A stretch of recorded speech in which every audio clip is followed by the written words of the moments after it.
A lot of people go, how do I come to God? I sin every day. You don't have to get clean before you get into the shower. You get in the shower to get clean. A lot of people don't want to come to God because they feel so filthy and so far away from him. But that is what made me challenge my own patterns and behaviors, is because I came to him as I was, and he started navigating me to get out of where I shouldn't be. Verse of the day. When we feel like giving up, reach up. He hears.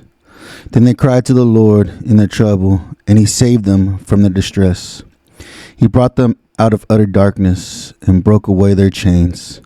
Psalms 107, 13 and 14. From Buddy Checker on X. You gotta support me. You gotta support me. Respect my mind. Don't respect me.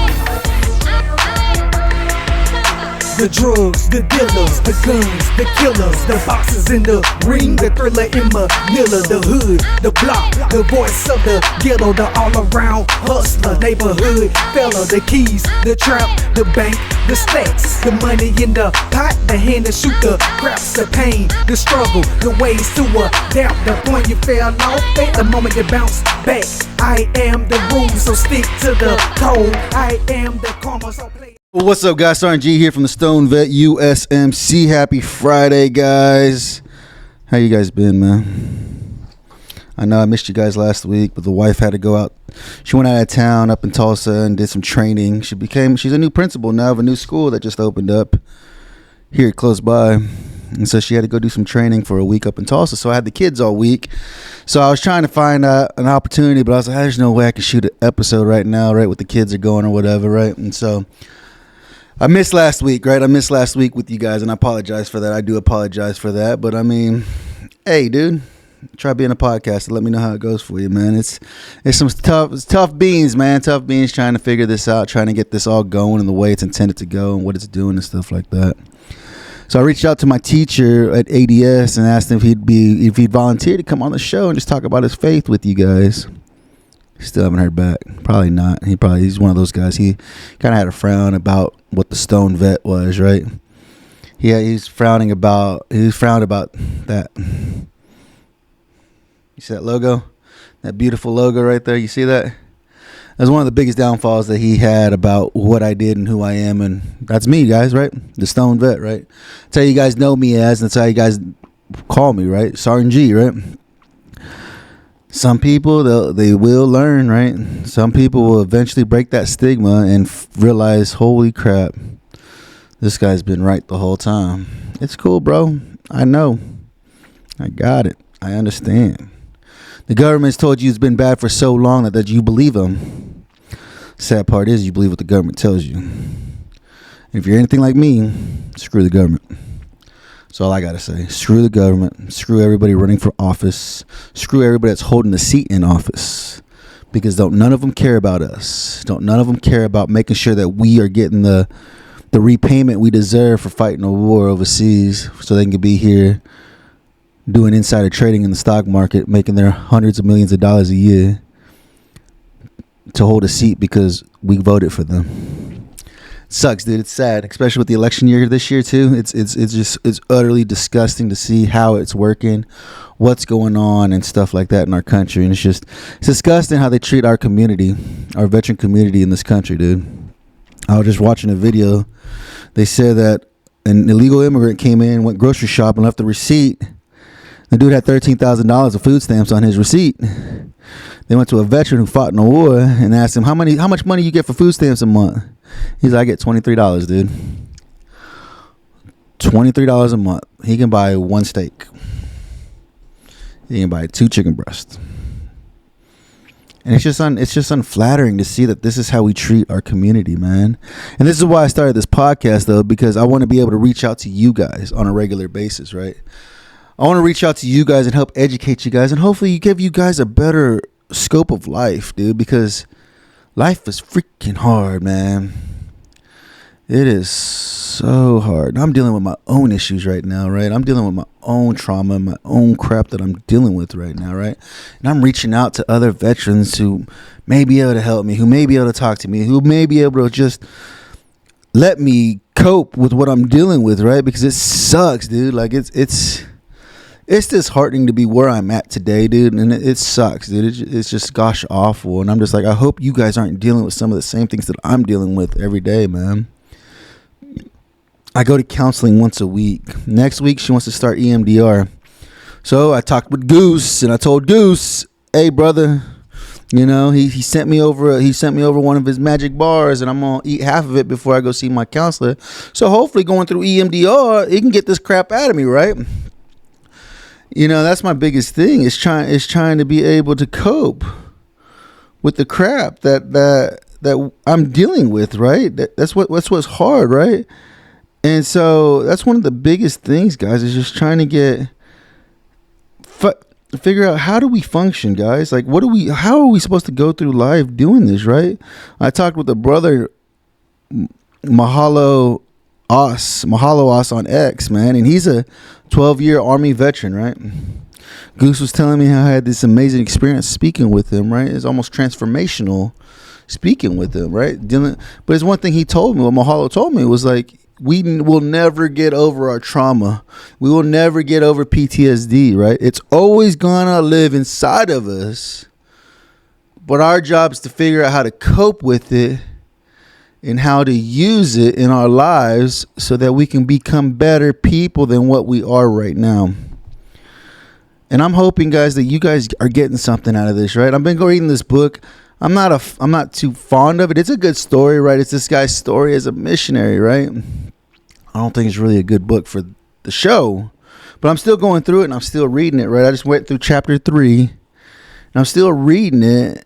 And one of the biggest things, it's like almost being like on a deployment, right? You remember when it was like your first time in Iraq, first time in Afghanistan, seeing a war-torn country demolished, right? 90% of the time it's demolished by my people, right? Marines, right? We go through, we destroy the cities, right? We destroy the cities. That's one thing he was saying in this chapter, right? He was like, there was a truck that came in. It was one of those freaking IED trucks, the ones that sweep the ground for IEDs, right? And so he was like, it was crazy to see, right? This big truck that comes. It's something he's never seen before. He's not in the military. He's a missionary. He's never been in the military. So he's never seen anything. For us, we see this. We're like, oh, yeah, it's that truck that destroys the IEDs on the roadway, right? And so he was just shocked to see this, right? This war-torn country that's been at war for who knows how freaking long. But to see this truck come in and just start because what happened is that these bombs are laid during the war. The war ends, and guess what? The bombs are still there. And so he was just talking about, man, this is just, it's so scary, and so just to see this stuff firsthand. And it can be, guys, right? You remember what it was like when you first entered Iraq, right? You're kind of like, oh, this nasty place, right? You know, the name of the chapter is called The Face of Evil, right? It's evil because he was in a war-torn country in Somaliland, right? He was in Somalia. And I know 90% of y'all have seen freaking Black Hawk Downs. That's Somalia, dude. He's in the same area, right? Mogadishu's not too far down the road, and it's just as screwed up as where he's at in Somaliland, right? And the face of evil is what he called this chapter, right? In one section here, he says, I know that the Bible doesn't describe hell in great detail. I know that Scripture does not ever pinpoint its precise location. But I recall that many theologians contend that the worst thing to endure in hell would be eternal separation from God. I get it. 90% of y'all that are listening aren't religious people, right? You guys don't have that relationship with Christ. And what I am trying to do, guys, is as I'm reading to you, right, as I'm spending this time with you every Friday, is that I'm hoping that I'm helping you build a relationship with Christ. I'm hoping that I'm helping you figure out how to build this relationship with God, right? Because honestly, the only way we're going to get over our trauma and everything that eats us up every day inside of us is to go to the Lord. And I tell you guys, I go to the Lord, I cuss him out, and I'm like, what the fuck, dude? Like, why am I still going through this bullshit? You guys see my chair right here, right? He's sitting right here with me. Like, dude, fucking seriously, dude. How can I fucking fix this? How can I fix this, Lord? What am I doing wrong? How is this not blown over yet? How am I not getting through this and working through this to heal my marriage? It's hard, guys. It's hard. It's hard. It's hard. And I pray that you guys aren't going through some of that trauma, man. I pray that your relationship is good with your significant other. That you guys aren't struggling with infidelity. You guys aren't struggling with emotional distress. Because 90% of us, that's what we struggle with, is emotional distress, right? And that's what I tell people, right? I said in the Marine Corps, the first thing they do on boot camp, they take that emotional freaking nerve that you have right back here, and they cut it. Pow! People are like, why? I said, because they say you become emotionally connected, you die. You become emotionally connected, you're going to kill your brother or your sister right next to you, right? But when it's time to get out, they don't put you through treatment to try to re-heal that nerve that they cut out. Right? And here we are. I've been out since 2009, guys, and I'm still dealing with it. My marriage is on the rocks, dude. It sucks. But that's why I go, Lord, why am I going through this right now? This is like one of the last things I want to deal with right now with everything else that's happening right now. But that's what he wants. He wants to hear from us. Our Father wants to hear from us, dude. You guys got kids? How many of y'all got kids? How many of y'all like sitting down and talking with them? My kids are nuts, dude. I got 7 of them. And they're all nuts. My freaking 19-year-old just got a tattoo yesterday. He went yesterday and got a tattoo. Right? And now he's like, I want this, I want that. I was like, yeah, dude, they're addicting this crap. But remember, when you get a tattoo, make sure it's of significance. Don't just get it because that's something you're into right now. I mean, look at me, dude. Look at me. I'm blasted all over. Right? And he made fun of me because I don't have this arm finished yet. But as I told him, I said, I've got to come up with the right plan, the right idea, something that's going to... I use this to minister about Christ and what he's done for me, right? Right there on my hand, Judas 8:2. It's a reminder that how much of a screw up I am, the Lord still has a seat at the table for me. No matter how much I continuously mess up, the Lord has a seat at the table for me.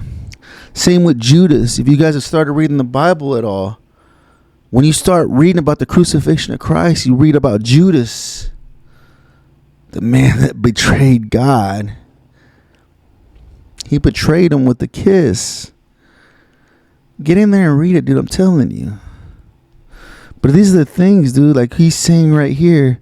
But I recall that many theologians contended that the worst thing to be endured in hell would be eternal separation from God.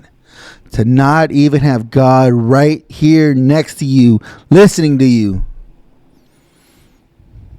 That's one of the things that I'm hoping that while doing this podcast, it's making you want to learn how to build a relationship with Christ. To make a relationship with God, right?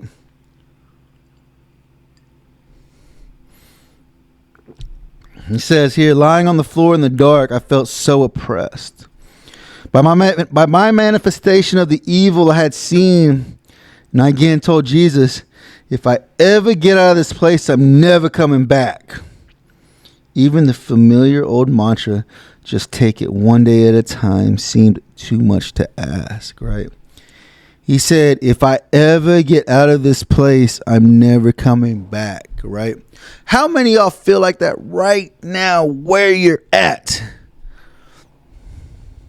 This moment in your life where you're at, how many of y'all like, if I ever get out of this place, I'm never coming back? What are you going to do to ensure that you don't go back to that place? Of that trauma that's freaking killing you. Right?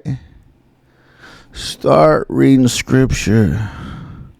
Start listening to ministry. Start listening to good music. All this government wants to do is corrupt us and make us unfollowers of Christ. Look at it, dude. I'm just saying, you people say you're a conspiracy theorist. It's only a conspiracy theory if the evidence isn't there to back me up. Understand that.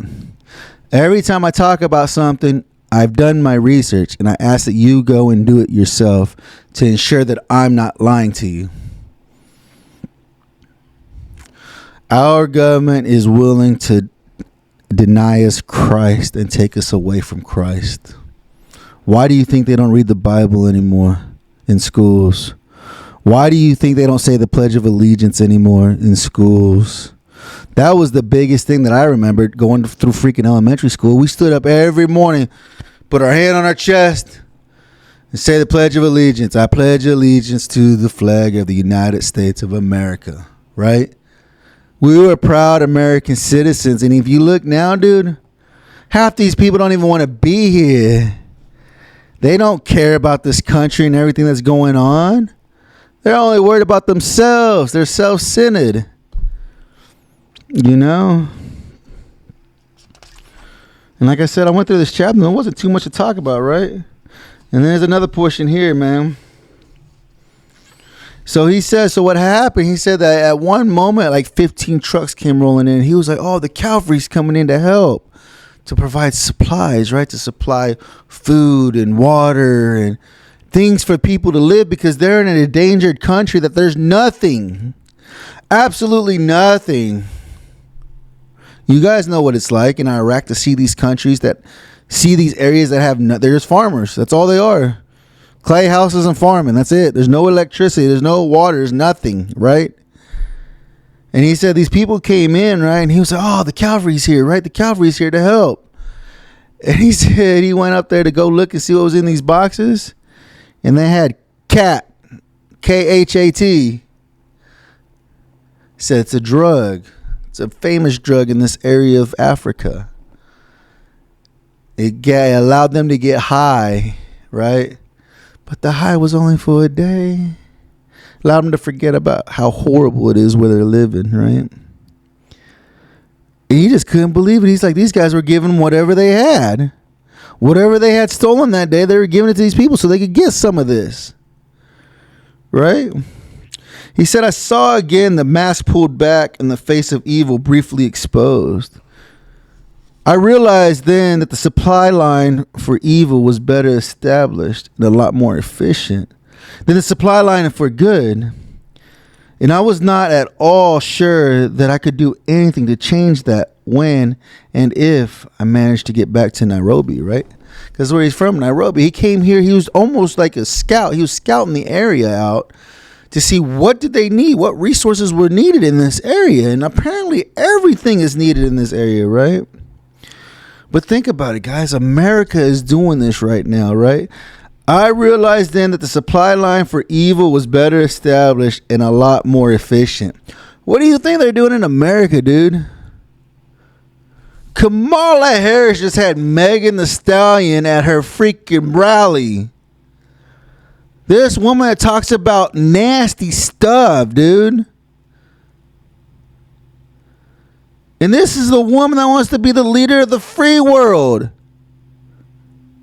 Did that represent Christ at all? No. She doesn't care. The supply line for evil was better established.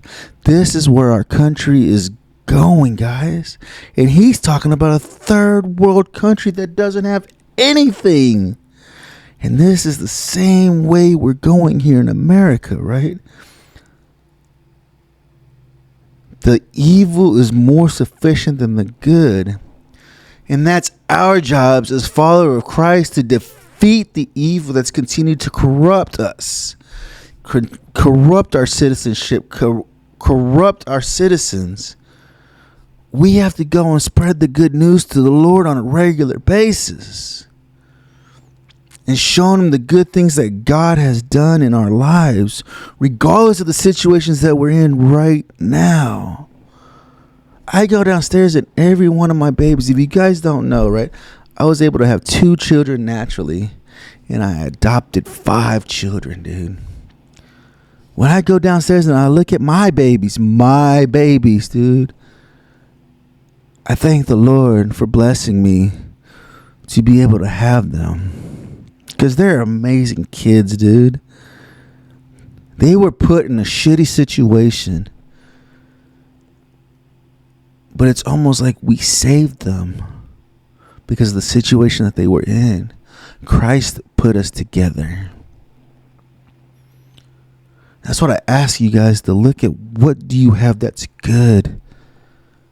Focus on that. Bring that joy to Christ, because it's Christ that allowed you to have that good. And share the good news with somebody. Go out and spread the good news with somebody and be like, look what God's done for me. Is there something that I can pray for you for? Is there something that you're struggling with?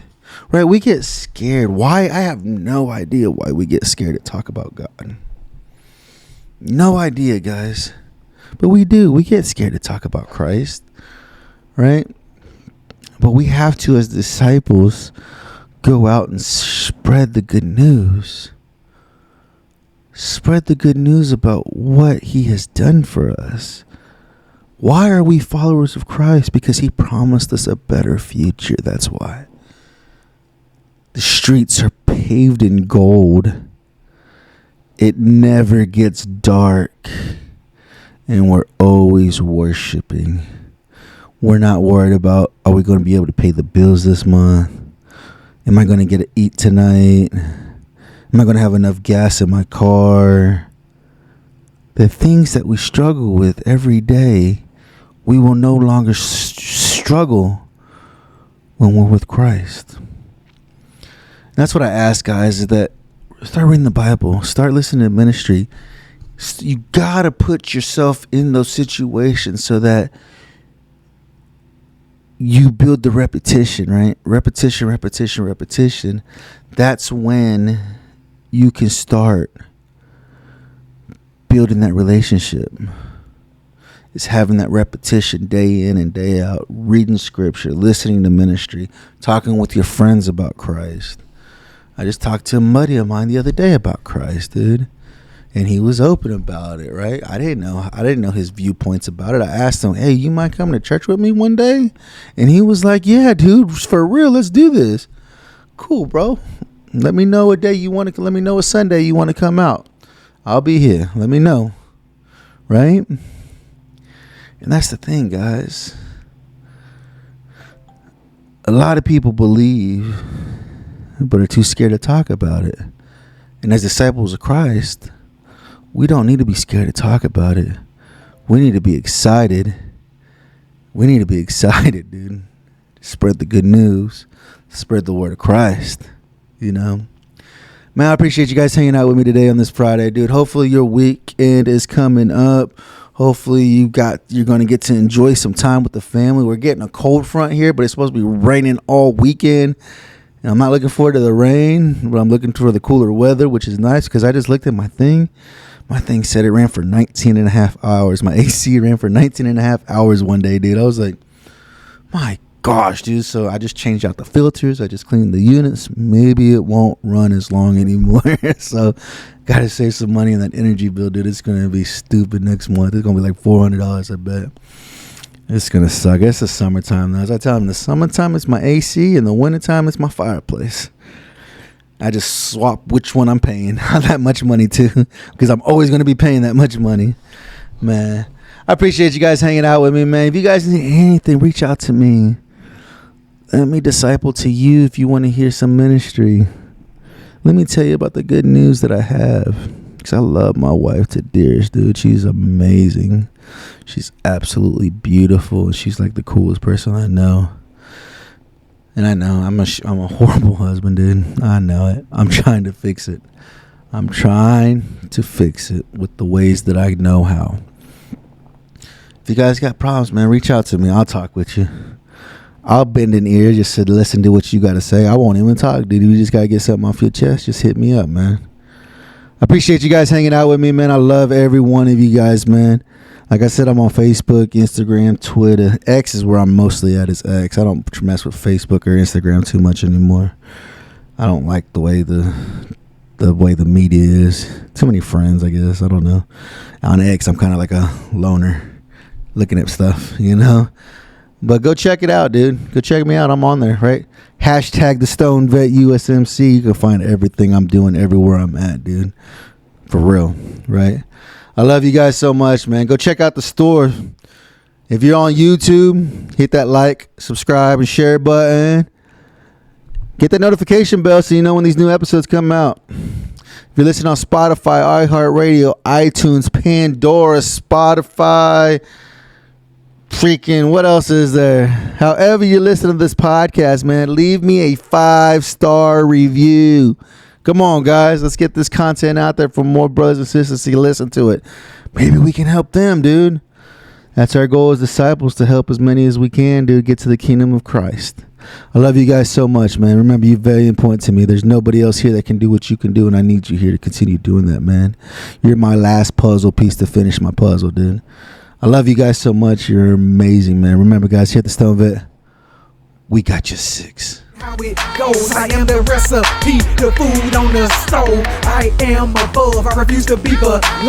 I am important cause I am unique. I am the lesson, so learn it from me.